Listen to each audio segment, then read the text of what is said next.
प्यारे विद्यार्थियों, साहित्य समाज का दर्पण माना जाता है। चाहे समय वर्तमान हो या पहले का, उस समय के रचित साहित्यिक ग्रंथों से हमारे को तत्कालीन समाज और संस्कृति के बारे में जानकारी मिलती है। इसी प्रकार प्राचीन भारतीय ग्रंथों में रामायण और महाभारत महाकाव्य का महत्वपूर्ण स्थान है। भारत में रचित प्रथम महाकाव्य होने के कारण रामायण को आदि काव्य के नाम से भी जाना जाता है। वहीं महाभारत भारत का सबसे बड़ा महाकाव्य माना जाता है। आज हम महाभारत काल या महाभारत ग्रंथ में वर्णित भारतीय सामाजिक, धार्मिक, आर्थिक और सांस्कृतिक जीवन की प्रमुख विशेषताओं के बारे में चर्चा करेंगे। जैसा कि महाभारत के रचनाकार महर्षि वेदव्यास ने प्रारंभ में ही घोषणा की है कि धर्मे च अर्थे च कामे च मोक्षे च भरतर्षभे यद हस्ति तद अन्यत्र यद न हस्ति तद न क्वचित। अर्थात धर्म, अर्थ, काम और मोक्ष के बारे में भारतीय समाज और संस्कृति में जो कहा गया है या जो है वो सब इस ग्रंथ के अंदर मिलेगा। इस ग्रंथ में जो नहीं है वो कहीं पर भी नहीं मिलेगा। अर्थात महाभारत कालीन समाज के धर्म, अर्थ, काम और मोक्ष से संबंधित सभी विशेषताएं इस ग्रंथ में देखने को मिलेगी। इससे बाहर कुछ भी नहीं है। तो आज हम महाभारत कालीन समाज और संस्कृति के बारे में चर्चा करेंगे। सर्वप्रथम हम महाभारत के विषय में बात करते हैं। महाभारत महाकाव्य की रचना महर्षि वेदव्यास के द्वारा की गई थी। महर्षि वेदव्यास को कृष्ण द्वैपायन के नाम से भी जाना जाता है, क्योंकि इनका रंग काला था और साथ ही साथ गंगा नदी के द्वीप पर इनका जन्म हुआ था। इस कारण से कृष्ण द्वैपायन के नाम से भी इनको जाना जाता था। महाभारत के रचना काल की अगर बात की जाए तो विभिन्न विद्वानों में अलग अलग मत रखते हैं, परंतु फिर भी महाभारत को 400 ईसा पूर्व से 400 ईस्वी के बीच का माना जाता है। अर्थात शुरुआत से लेकर वर्तमान स्वरूप में आने में महाभारत को लगभग 800 वर्ष का समय लगा।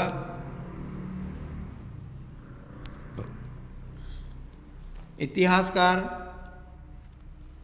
विंटरनिटज, मैकडॉनल आदि इसको 500 ईसा पूर्व के बाद का रचित ग्रंथ मानते हैं। महाभारत में बौद्ध धर्म और उससे संबंधित घटनाओं का वर्णन मिलता है। साथ ही साथ विदेशी आक्रमणकारी जैसे यवन, हूण, शक, कुषाण, पहलव आदि आक्रमणकारियों के बारे में भी जानकारी मिलती है। इससे सिद्ध होता है कि बौद्ध काल के बाद महाभारत की रचना की गई। साथ ही साथ महाभारत का वर्तमान स्वरूप गुप्त काल में आया, जो कि 4वीं शताब्दी ईस्वी का समय रहा होगा। इस प्रकार विद्वानों के द्वारा महाभारत का रचनाकाल 400 ईसा पूर्व से 400 ईस्वी के मध्य माना गया है। महाभारत के उपनामों की अगर बात की जाए तो महाभारत को सतसाहस्री संहिता के नाम से भी जाना जाता है, क्योंकि वर्तमान स्वरूप में महाभारत में 1,00,000 श्लोक है और 1,00,000 को संस्कृत भाषा में सतसाहस्र कहा जाता है। इस कारण से सतसाहस्री संहिता के नाम से भी ये ग्रंथ जाना जाता है। वहीं पंचम वेद के नाम से भी इसको पुकारा जाता है। महाभारत ग्रंथ के शुरू से लेकर वर्तमान स्वरूप तक आने के यात्रा के विभिन्न चरण रहे हैं। सर्वप्रथम महाभारत ग्रंथ के रचनाकार महर्षि वेदव्यास को माना जाता है और मूल ग्रंथ में 8,800 श्लोक माने जाते हैं। उस समय इस ग्रंथ का नाम जय संहिता रहा था। कालांतर में महर्षि वेदव्यास के बाद में उनसे सुनकर उनके शिष्य वैशंपायन ने जब ये कथा अपने शिष्य जन्मेजय को सुनाई, तब इसमें कुछ आख्यान और जोड़ दिए गए और इस ग्रंथ का नाम भी बदलकर भारत हो गया। अर्थात पहले जय संहिता और उसके बाद इस ग्रंथ का नाम हुआ भारत, और इसके श्लोकों की संख्या बढ़कर भी 24,000 हो गई। वैशंपायन के बाद में उनके शिष्य शौनक के द्वारा इस कथा का वाचन किया गया और उसमें उस समय और आख्यान जोड़ दिए गए, और जो वर्तमान स्वरूप सामने आया इस ग्रंथ का, उसका नाम महाभारत, जो कि वर्तमान में जाना जाता है, और इसके श्लोकों की संख्या बढ़कर 1,00,000 हो गई। इस कारण से इसको शतसाहस्त्री संहिता भी कहा जाता है।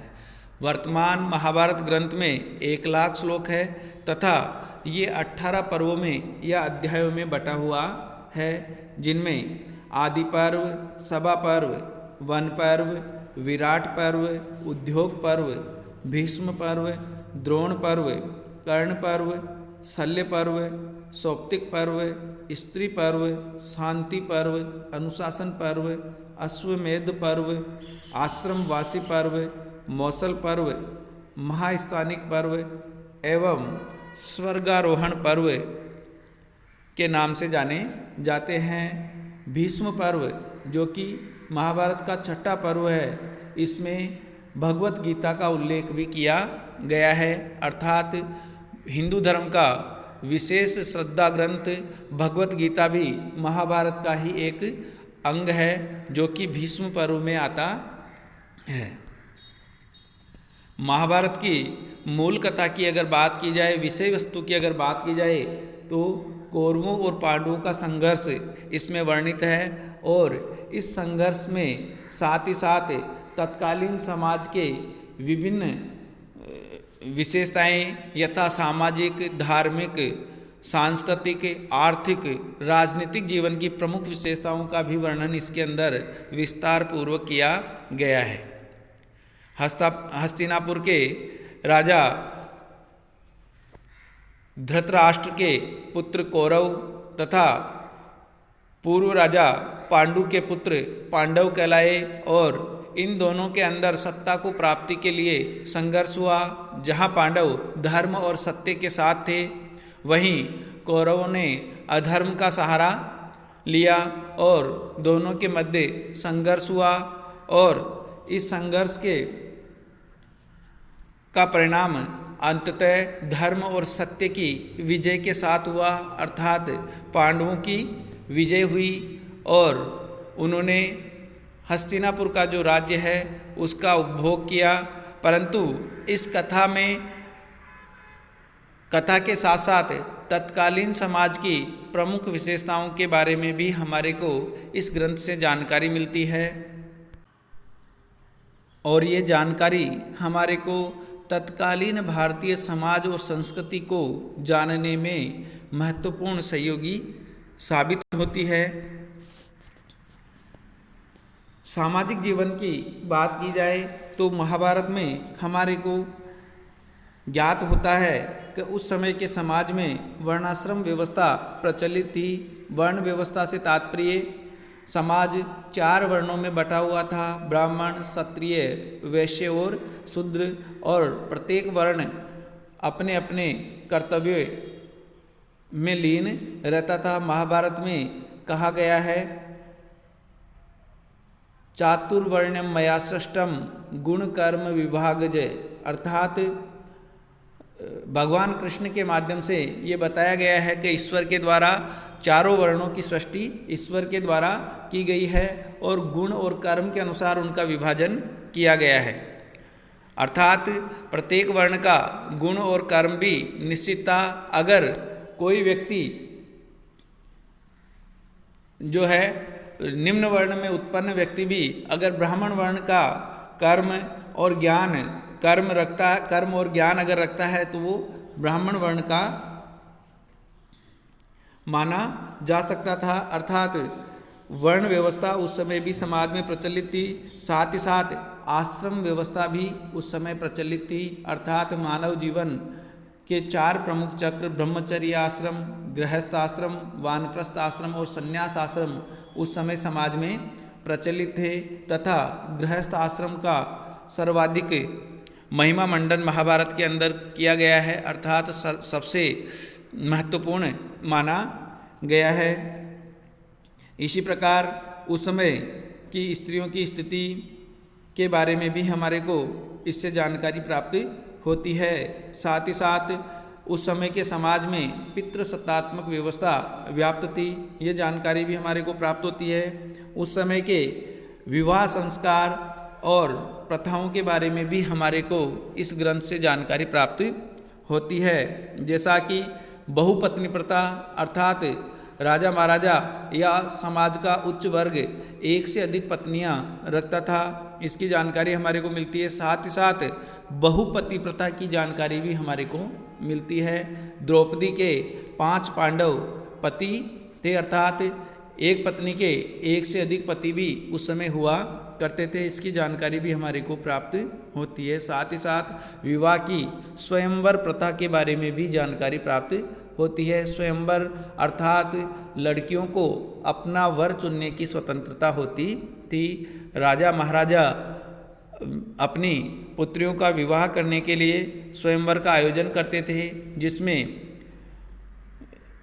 विभिन्न प्रदेशों से जो है वरों के रूप में या राज्यों से राजकुमार आया करते थे और लड़कियां या राजकुमारी अपनी इच्छा से अपने वर का चयन करती थी। तो स्वयंवर प्रथा के बारे में भी जानकारी हमारे को उस समय की मिलती है। साथ ही साथ नियोग प्रथा अर्थात अगर किसी स्त्री का पति संतान उत्पन्न करने में असमर्थ हो तो ऐसी स्थिति में वह स्त्री पुत्र प्राप्ति हेतु अपने परिवार के किसी पुरुष के साथ संसर्ग कर सकती थी, और इसका उदाहरण विचित्र वीर्य शांतनु का पुत्र जो विचित्र वीर्य था, और जब वो संतान उत्पन्न करने में सक्षम नहीं था तो उसकी पत्नी अम्बा और अम्बालिका को ऋषि वेदव्यास के पास भेजा जाता है और तत्पश्चात उनके संतान उत्पन्न होती है, जो कि धृतराष्ट्र और पांडव कहलाते हैं। और इस प्रकार ये जो प्रथा है वो नियोग प्रथा कहलाती थी। तो नियोग प्रथा भी उस समय प्रचलित थी। इस प्रकार से समाज के बारे में विभिन्न प्रकार की जानकारी हमारे को महाभारत से प्राप्त होती है। इसी प्रकार राजनीतिक जीवन की बात करें तो उस समय राजतंत्रात्मक शासन व्यवस्था व्याप्त थी, परंतु साथ ही साथ प्रजाहित का राजा हमेशा ध्यान रखकर चलता था। और राजनीति के बारे में सर्वाधिक जानकारी हमारे को शांति पर्व से मिलती है, जिसमें राजधर्म का वर्णन है। और विशेषकर बात की जाए तो युधिष्ठिर राजधर्म का विशेष ज्ञाता था, और विदुर भी जो है राजनीतिक विषयों पे विशेष जानकारी रखता था। इस प्रकार से उस समय की राजतंत्रात्मक शासन व्यवस्था के बारे में हमारे को जानकारी मिलती है। प्रजाहित को विशेष महत्व दिया जाता था। साथ ही साथ धार्मिक जीवन की अगर बात की जाए तो गीता, जो कि महाभारत का छठे पर्व भीष्म पर्व का हिस्सा है, उसके द्वारा हमारे को कर्म, भक्ति और ज्ञान के बारे में जानकारी मिलती है। साथ ही साथ धर्म और सत्य का उस समय समाज में विशेष महत्व था, तथा साथ ही साथ अधर्म भी बढ़ता जा रहा था। और भगवान कृष्ण के माध्यम से कहा गया है कि उसी अधर्म और पापी लोगों का नाश करने के लिए जब उनकी संख्या बढ़ गई थी तो उनका नाश करने के लिए भगवान ने स्वयं अवतार लिया। और उसमें गीता के अंदर कहा भी गया है कि यदा यदा ही धर्मस्य ग्लानिर्भवति भारत अभ्युत्थानम धर्मस्य तदात्मनं सृजाम्यहम्। अर्थात जब जब भी धर्म की हानि होती है और अधर्म का पलड़ा भारी होता है, तब तब ही भगवान इस पृथ्वी पर जन्म लेते हैं और अधर्म का नाश करते हैं। तो इस प्रकार धर्म के बारे में विशेषकर जानकारी मिलती है। साथ ही साथ वैदिक यज्ञ वगैरह विभिन्न प्रकार के कार्यक्रमों के बारे में भी जानकारी हमारे को महाभारत से मिलती है। साथ ही साथ सामान्य लोगों में ब्रह्मा, विष्णु और शिव नामक देवताओं में की पूजा अर्चना में भी श्रद्धा देखी जाती है। भूत प्रेत, टोने टोटके आदि भी उस समय के समाज में प्रचलित थे। साथ ही साथ दर्शन की अगर बात करें तो उस समय नियतिवादी, प्रज्ञावाद, अध्यात्मवाद आदि दर्शन के भी जीवन में दर्शन होते हैं, दिखाई देते हैं। जैसे धृतराष्ट्र नियतिवादी था, अर्थात भाग्य में विश्वास करने वाला था। जो भाग्य में लिखा होता है वही होता है, कर्म का कोई महत्व नहीं होता है, ऐसा उसका मानना था। इसी प्रकार प्रज्ञावाद का बात की जाए, अर्थात बुद्धि से, विवेक से काम करने वाले, तो विदुर इस वाद का प्रमुख स्रोत रहा, अर्थात प्रमुख मानने वाला था। तो इस प्रकार से धार्मिक जीवन के बारे में भी इस ग्रंथ से हमारे को उस समय की जानकारी मिलती है। युधिष्ठिर धर्म में विशेष रुचि और ज्ञान रखने वाला था और धर्म से तात्पर्य अपने कर्तव्यों का पालन करना था। इसी प्रकार आर्थिक जीवन की अगर बात की जाए तो तत्कालीन राजमहलों और विभिन्न प्रकार के श्रृंगार वगैरह और उनके वर्णन से ये ज्ञात है कि उस समय के समाज के आजीविका के संसाधन अच्छे थे। कृषि के साथ साथ पशुपालन और व्यापार वाणिज्य के द्वारा भी लोग आजीविका कमाते थे और उस समय धन संपन्नता, राज्य धन संपन्न थे और भौतिक सुख समृद्धि का युग वो रहा था। इसी प्रकार शिक्षा और साहित्य की बात की जाए तो शिक्षा का समाज में विशेष महत्व था। आज की तरह विद्यालय और महाविद्यालय न होकर गुरुकुल शिक्षा के प्रमुख केंद्र हुआ करते थे और राज्य की तरफ से भी शिक्षा को बढ़ावा दिया जाता था। साथ ही साथ गुरुओं और ऋषियों का राज दरबार में भी विशेष स्वागत किया जाता था तथा दरबार में उच्च सिंहासन उनको प्रदान किया जाता था। साहित्य की अगर बात की जाए तो महाभारत में विभिन्न प्रकार के रसों का दर्शन होता है। मुख्यतः महाभारत वीर रस प्रधान ग्रंथ है, परंतु शांत रस और अन्य रसों का भी यथा समय प्रयोग किया गया है। और दूसरा सबसे महत्वपूर्ण बात, महाभारत को आधार बनाकर कालांतर में बहुत सारे महाकाव्य, काव्य, नाटक, आख्यान आदि लिखी गए हैं। अर्थात महाभारत बहुत सारे ग्रंथों का उपजीव्य ग्रंथ रहा है। इसको आधार बनाकर या इससे कहानियाँ, आख्यान लेकर बहुत सारे ग्रंथ विद्वानों के द्वारा रचे गए हैं। इस प्रकार महाभारत ग्रंथ से हमारे को तत्कालीन भारत की सामाजिक, राजनीतिक, धार्मिक, आर्थिक और शिक्षा और साहित्य से संबंधित जानकारी प्राप्त होती है।